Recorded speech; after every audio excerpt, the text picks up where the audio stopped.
Lo dijo en la primera hora. Hablemos con una especialista, la ingeniera Paola Carvajal está enlazada con nosotros. Ella en su momento fue directora de la Agencia Nacional de Tránsito, fue ministra de Transporte y Obras Públicas y hoy encabeza la organización civil denominada Movidana. ¿Cómo le va, ingeniera? Bienvenida, buen día. Hola Fabricio, ¿cómo está? Buenos días. Muchísimas gracias por este espacio. Realmente me encanta estar aquí, pero me duele mucho el tema que tenemos que tratar. Seguimos viendo el dolor en nuestras vías y parece no terminar. Como usted comentaba, el episodio de ayer, y yo le quiero pedir también un tema adicional, usted como medio de comunicación y todos los que nos escuchan, los medios de comunicación son fundamentales para generar incidencia, para insistir en las acciones que tiene que tener el gobierno nacional, las prefecturas y los municipios respecto a la siniestralidad vial. Recordemos que todas las vidas que perdemos en siniestros viales son evitables. No es un tema fortuito, no es que era de signo de Dios, no, simplemente es el resultado de una cadena de decisiones o una cadena de decisiones que no se tomaron o se tomaron de forma inadecuada. Y me quiero referir específicamente al evento del día de ayer, porque usted comentaba que no sabemos qué le pasó al chofer, no sabemos si iba distraído, si iba en el celular, pero es que tenemos también que dejarle de echar la culpa siempre a los conductores, porque la seguridad vial es un tema transversal, multidimensional, y donde hay muchísimos actores que están involucrados para que al final terminemos viendo, como le decía, estos resultados. Específicamente en el día de ayer, habría que investigar en efecto si el conductor tenía alguna situación especial, pero hay también que ver qué otros elementos se debieron tener, tendrían que haber estado en escena o se tendrían que haber tenido atención, por ejemplo, del equipo que dio la atención o el primer auxilio a este siniestro. Se utiliza, por ejemplo, un protocolo, cuando hay una emergencia, se utiliza un protocolo que se denomina PAS, P-A-S, lo que implica que lo primero que se tiene que hacer es proteger el área donde está el siniestro. Pareciera que en este caso no se protegió de forma adecuada, no se pudo anunciar con el suficiente espacio en la vía para que todos los conductores y todos los vehículos que transitaran por ahí tuvieran el conocimiento de que algo había ocurrido. Lo segundo, obviamente, es avisar, llamar a los servicios de emergencia, y lo tercero es socorrer. Pero tal vez esta primera parte, aquí un llamado a todos los que nos escuchan, recuerden que en caso de un siniestro, lo primero que se tiene que hacer es proteger el área donde ocurrió, para que no se sumen eventos como pasó el día de ayer. Ahora bien, y sí, lo que usted dice es cierto, hay que analizar los imponderables, no solamente es la culpa de los conductores, pero digamos, aquí tenemos unas cifras espeluznantes de siniestralidad y entiendo que el Ecuador no ha logrado bajar esas cifras. ¿Por qué no ha logrado bajar esas cifras de siniestralidad, ingeniera? Bueno, yo tengo una frase que repito mucho y es que todo el mundo cree que la seguridad vial es algo como accesorio, algo que suena bonito. Algo que tenemos una semana de movilidad o seguridad vial al año y hacemos una pequeña campaña y damos ciertos discursos y con eso está listo y estamos cumpliendo el deber. Recordemos que cuando se traspasó las competencias también a los municipios, se traspasó la competencia de tránsito, transporte terrestre y seguridad vial. Así como gestionan los cupos de taxis, de buses, de las operadoras de transporte público, de carga liviana, etcétera, así como ponen semáforos, ponen señalética, hacen acciones, toman acciones, gestionan, lo mismo tiene que pasar con la seguridad vial. La seguridad vial es como cualquier otro bien o servicio, se tiene que producir. Y el problema es que nosotros seguimos pensando en el Ecuador que la seguridad vial, como le digo, es accesoria y es cuestión de tener una campaña o es cuestión de dar ciertos discursos. La seguridad vial, para tenerla, hay que producirla, hay que poner plata, hay que preparar gente, hay que tomar acciones, hay que gestionar con datos.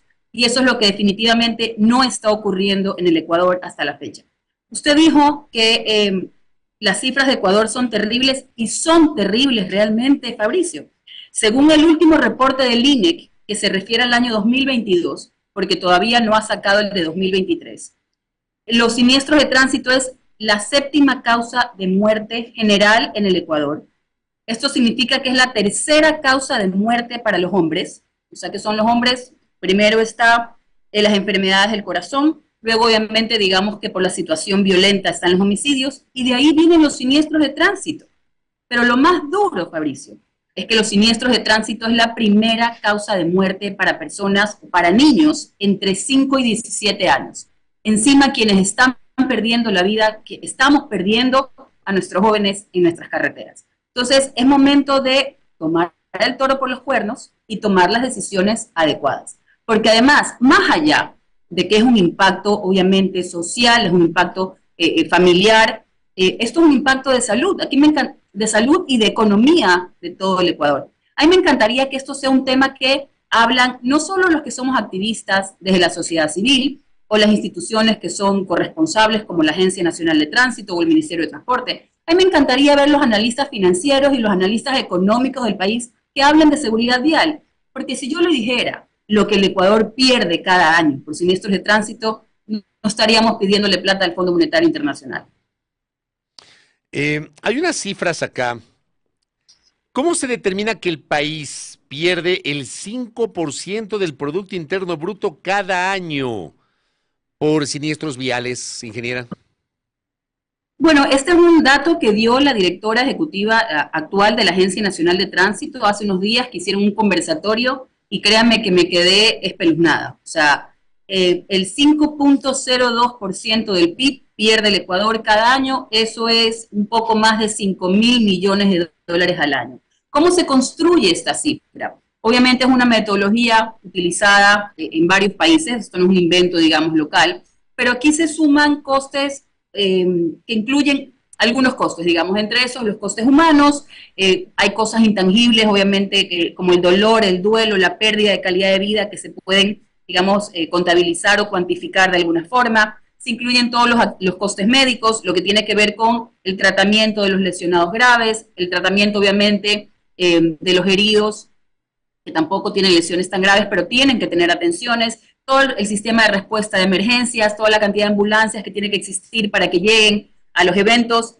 Se incluye, por ejemplo, también el SPAT, lo que el SPAT paga, que el SPAT termina pagando alrededor de 80 millones de dólares al año en los beneficios, digamos, en las coberturas que tiene a los que estuvieron o fueron víctimas de un siniestro de tránsito o a los familiares que fueron víctimas de un siniestro de tránsito. Entonces, todos estos valores se van sumando y definitivamente aquí un poco el pedido es, si se ha identificado esta cifra, por favor, que se den los recursos desde el gobierno nacional, desde las prefecturas y desde todos los municipios para que se pueda revertir. Estamos hablando una vez más de economía del país en momentos en donde estamos con necesidades tan altas.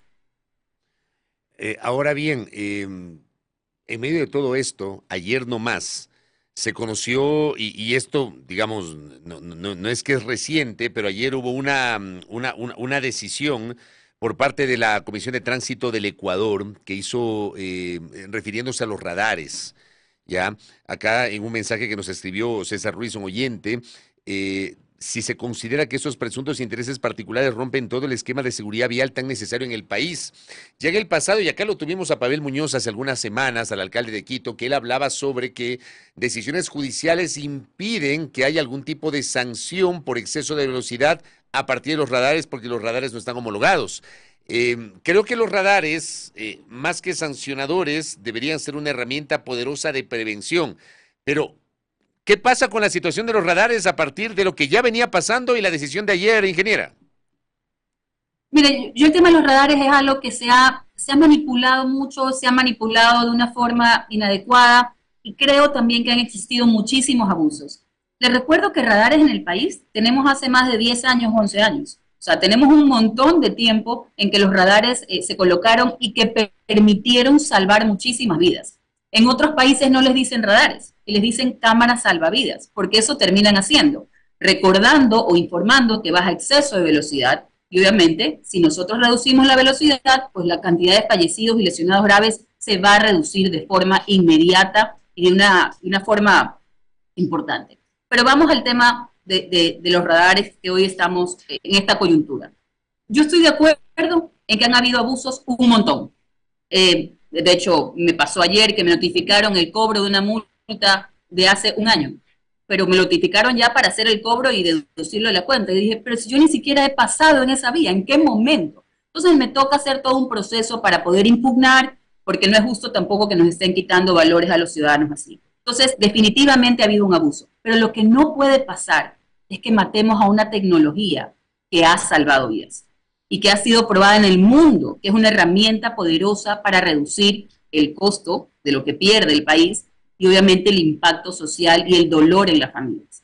Entonces yo creo que aquí, desde la misma asamblea, que vemos que un asambleísta ha generado esta alerta, pues entonces que la asamblea regule la implementación de radares y regule cuánto puede llevarse un privado y regule cuánto tiene que ser la inversión y que regule el proceso de homologación y que incluso regule claramente cómo los municipios, porque creo que muchos de los abusos también han estado en los municipios, cada cuánto pueden poner radares. Pero aquí el gran pedido es regule la tecnología, no mate la tecnología, porque sabemos que salva vidas. ¿Y hay política pública en este momento? ¿Qué está haciendo la Agencia Nacional de Tránsito? ¿Qué está haciendo la Comisión de Tránsito del Ecuador? ¿Qué están haciendo las municipalidades, los gobiernos locales que tienen la competencia del transporte terrestre, tránsito y seguridad vial, ingeniera? Bueno, yo creo que en municipios, y empecemos un poco por municipios porque vemos que no se hace todo lo que debería hacerse.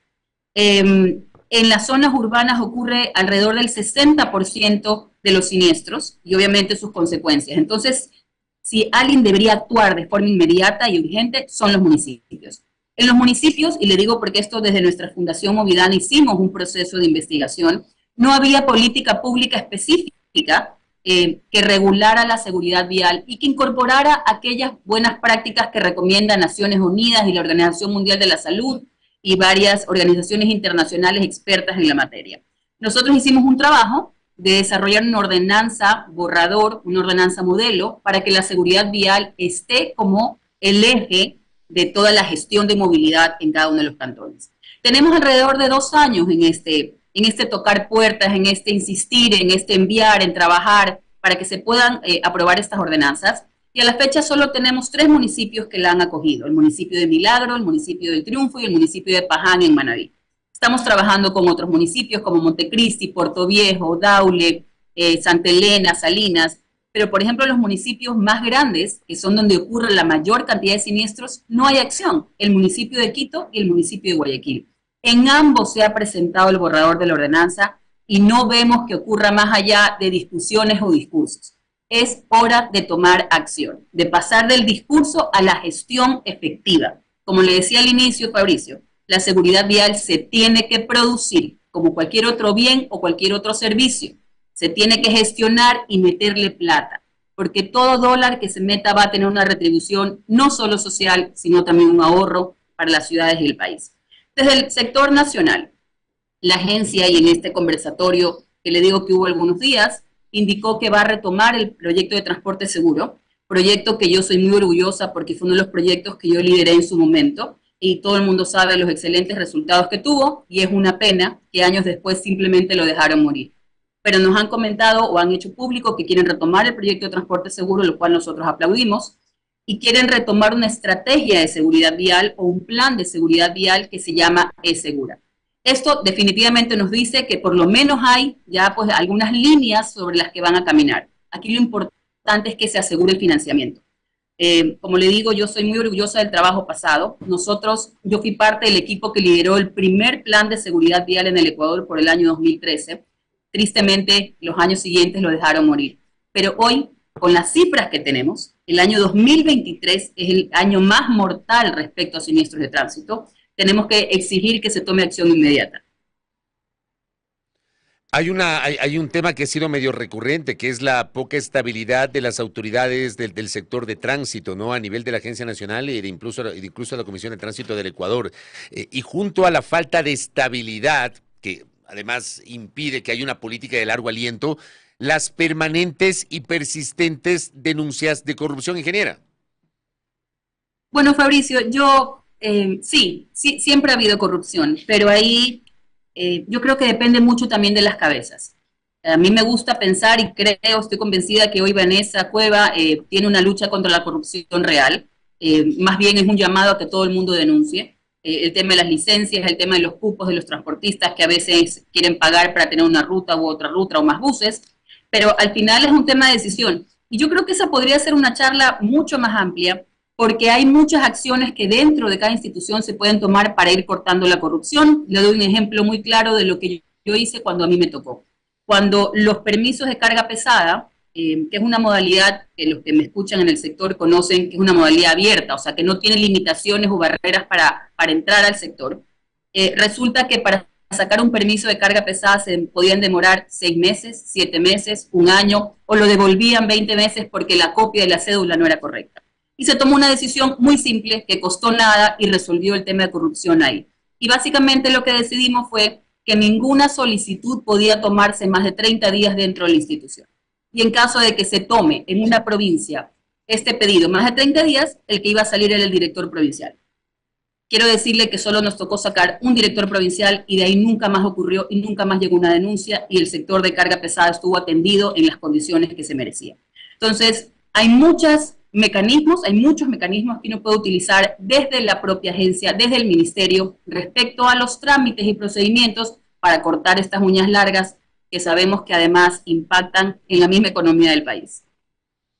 Ingeniera, ¿y qué iniciativas se podrían retomar? Porque, por ejemplo, en algún momento, y le pregunto a usted, cuando usted estuvo tanto en el ministerio cuanto en la NT, ¿impulsó algún tipo de iniciativa que perduró o que no está perdurando en el tiempo y que se debería retomar, Paola? Bueno, aquí hay muchas cosas. En la agencia, se perdieron muchas cosas que a nosotros fue doloroso. Le recuerdo que el modelo de sacar turno online y llegar nada más con la licencia caducada, sin todas las copias, cuando teníamos todos los pagos coordinados, para el proceso de emisión de licencias lo inauguramos nosotros en el ECU 911 de San Borondón. Y realmente fue aplaudido por todo el mundo. Pero esas son decisiones que se tienen que tomar. Ojo, decisiones que tienen que ir acompañadas de financiamiento. O sea, yo estoy segura que la agencia puede estar comprometida en hacerlas, pero necesita los recursos para darle, digamos, actualizar los servidores, bases de datos, los equipamientos. Pero claro, resulta que ahí algunas mafias que todos conocemos empezaron a bloquear los turnos o desmontaron todo el sistema de los turnos online para poder vender los espacios, ¿no? Pero esto se puede hacer y yo soy súper orgullosa del proceso de emisión de licencias y todo el mundo lo recuerda, era súper eficiente y súper transparente y no tenías que estar buscando ningún tramitador. Lo del otro que le comenté, el de transporte seguro, salvó un montón de vidas, ya sea por seguridad ciudadana, por el aspecto de seguridad ciudadana o por el aspecto de seguridad vial, porque teníamos información respecto a la velocidad que iban los taxis, los buses urbanos, buses de transporte inter e intraprovincial, y que la idea era un poco extenderlo. Tristemente esa plataforma y ese equipo lo desmontaron. O sea, a mí me duele un montón, y esto hay que decirlo con nombre y apellido. Gobierno de Moreno, gobierno de Lazo, no le invirtieron absolutamente nada a la seguridad vial. Y hoy estamos pagando esas decisiones, como yo le decía al inicio. Los siniestros viales son resultados de las decisiones tomadas o no tomadas. Acá uno de nuestros internautas dice, los radares con tecnología de punta garantizan una penalización dentro del rango establecido. Es necesario ubicarlos en sectores considerados de alta siniestralidad con base en las estadísticas. Yo le pregunto, ¿cómo se colocan los radares? ¿Por qué en algunas carreteras sí y en otras no, ingeniera? Mire, el proceso, un poco como dice el que nos está escuchando y que nos comenta, nosotros ya sabemos dónde ocurre la mayor cantidad de siniestros. Eso está mapeado, en eso se ha avanzado. Tenemos la información. Entonces hay que tomar decisiones sobre esos datos. Si sabemos que hay ciertas curvas o ciertos tramos que permiten altas velocidades y esto genera siniestros, pues entonces hay que controlar esos tramos o esas curvas. Porque la gente abusa con la velocidad y luego terminamos pues lamentando estas situaciones como las que ocurrió el fin de semana pasado o como las que ocurren todos los días. Porque una vez más, las cifras lo que nos dicen es que en promedio 10 personas en el Ecuador pierden la vida en siniestros de tránsito por día. 10 ecuatorianos pierden la vida por día en el Ecuador por siniestros de tránsito. Repito esa cifra porque realmente es espeluznante. Entonces, levantar la data, que ya la tenemos, sabemos dónde ocurre, colocar el radar, lo ideal es que sea preventivo, pero claro, un poco lo que le decía aquí, un llamado a la Asamblea para que legisle. Por ejemplo, se me ocurre, y dando un poco ideas, decir, como se puede reconocer la placa, porque la tecnología permite reconocer y hacer la lectura de placas, obviamente, pues digamos que te perdona una vez que pases en exceso de velocidad, o que te perdona de 2. Pero si es alguien que tiene 3, 4, 5 o 10 veces con reporte de exceso de velocidad, obviamente le tiene que doler y tiene que tener alguna pena, ya sea esta económica y por qué no cárcel. Mire que yo no soy abogada, pero lo que nosotros necesitamos es tener ya sanciones duras para que la gente cambie también sus conductas. Correcto, ingeniera. Gracias por estos minutos para hablar de lo que está pasando a nivel vial, lo que pasa con los siniestros de tránsito, qué está ocurriendo con las decisiones de política pública del gobierno central y de los gobiernos locales que tienen justamente la competencia. Yo creo que ahí falta todavía mucho por hacer. Y con esto cierro antes de que se me pase, porque claro, la propia normativa establecía las mancomunidades entre cantones pequeños para poder manejar las competencias del tránsito, transporte terrestre y seguridad vial. No es lo mismo municipalidades pequeñas si comparamos con las 7 consideradas más grandes que en un primer momento eran consideradas como de categoría A, si mal no recuerdo. ¿Se ha logrado impulsar esas mancomunidades o no de lo que usted conoce, ingeniera? Sí, se han logrado impulsar algunas, no de forma, digamos, no suficiente. Creo que no ha habido un trabajo suficiente ahí. Usted lo dijo al inicio, también hay un problema del cambio de mandos medios, el cambio de autoridades que no permite que las condiciones pactadas en algún momento continúen. Pero una oportunidad, por ejemplo, para promover estas mancomunidades o para promover mejoras en la seguridad vial, podría ser revisar la fórmula bajo la que se transfieren los recursos a cada uno de los municipios. Porque hoy esa fórmula básicamente está entregando plata en base a la cantidad de vehículos que hay en cada ciudad. Y no es realmente lo que queremos. Lo que queremos es que esta plata sirva para cuidar a las personas, para mejorar la calidad de vida, para promover movilidad sustentable y obviamente para asegurar condiciones de seguridad vial. Entonces, esa también es otra línea de trabajo que desde la misma Asamblea se podría impulsar, o del Consejo Nacional de Competencias, de la Agencia Nacional de Tránsito, para que estos traspasos de recursos realmente termine sirviendo para la protección de todos los ecuatorianos. Ingeniera, gracias por el tiempo. Un abrazo a la distancia. Igualmente, un abrazo y buen día. Primera plana. Todas las noticias, todas las voces.